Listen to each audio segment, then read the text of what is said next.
the floor to the representative of China. President,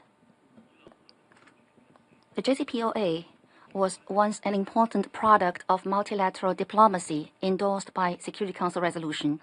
As a model for dispute resolution through dialogue and consultation, balancing the objectives of nuclear non-proliferation and peaceful use, it has played a key role in maintaining peace and stability in the Middle East. However, in 2018, the U.S. unilaterally withdrew from the agreement, imposed unilateral sanctions on Iran, exerted maximum pressure, and this June, along with Israel, brazenly attacked Iranian nuclear facilities under IAEA safeguards and monitoring, pushing the Iranian nuclear issue into a deep crisis. After the U.S. withdrawal, the E3 also imposed unilateral sanctions on Iran, not fulfilling their obligations under the agreement or exhausting the dispute resolution mechanism, and triggering the snapback mechanism after the attack on Iranian nuclear facilities, resulting in repeated escalation of tensions and confrontations between parties. The current situation in Iran is not what any party wishes to see. If allowed to fester, it will further undermine the authority and effectiveness of the international non-proliferation regime and jeopardize peace and stability in the Middle East. China calls on all parties concerned to act with a greater sense of urgency, demonstrate responsibility, restart the negotiation process as soon as possible, strive to reach consensus and achieve results. I would like to make the following points. First, a political solution is the only way out.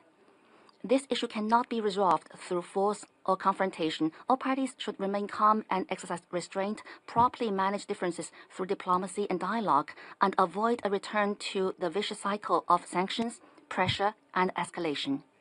The U.S. should fully fulfill its responsibilities, demonstrate political sincerity, clearly commit not to use force against Iran, and take the initiative to resume negotiations with Iran. The E3 should refrain from microphone diplomacy, play a positive role in easing tensions and bridging differences, and honor their commitment to a diplomatic solution.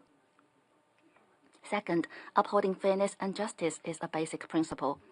Despite unfair treatment, Iran has repeatedly reaffirmed the peaceful nature of its nuclear program, emphasized that it had no intention of developing nuclear weapons, and has actively engaged with all parties to seek solutions. The experience of the JCPOA proves that the Iranian nuclear issue can be properly resolved through comprehensive and strict safeguards and monitoring. China calls on the countries concerned to objectively view the difficulties Iran faces in restoring safeguards and verification, and to value Iran's good faith and positive efforts, rather than making one-sided accusations, exerting pressure, and causing disruptions. Third, dialogue on an equal footing is the fundamental way forward. Any solution must fully respect Iran's legitimate rights as a state party to the NPT, a nuclear weapon state, and ensure the peaceful nature of its nuclear program.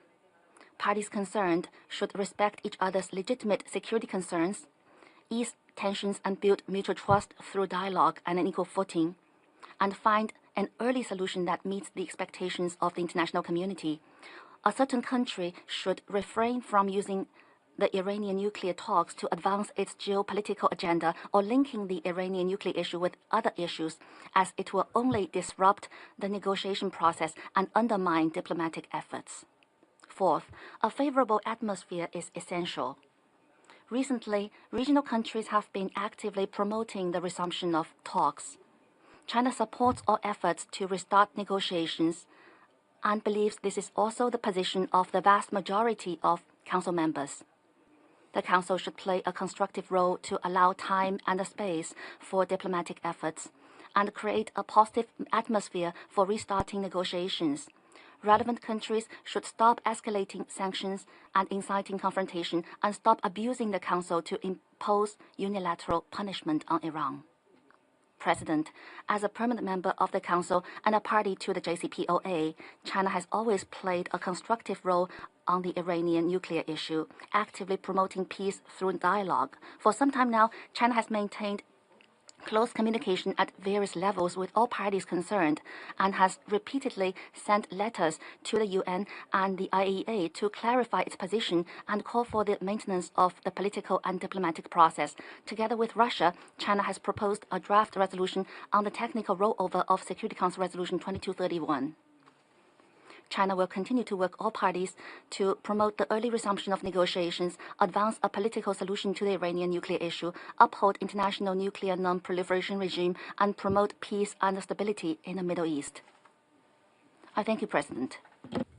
I thank the representative of China for the statement, and I give the floor to the representative of Panama.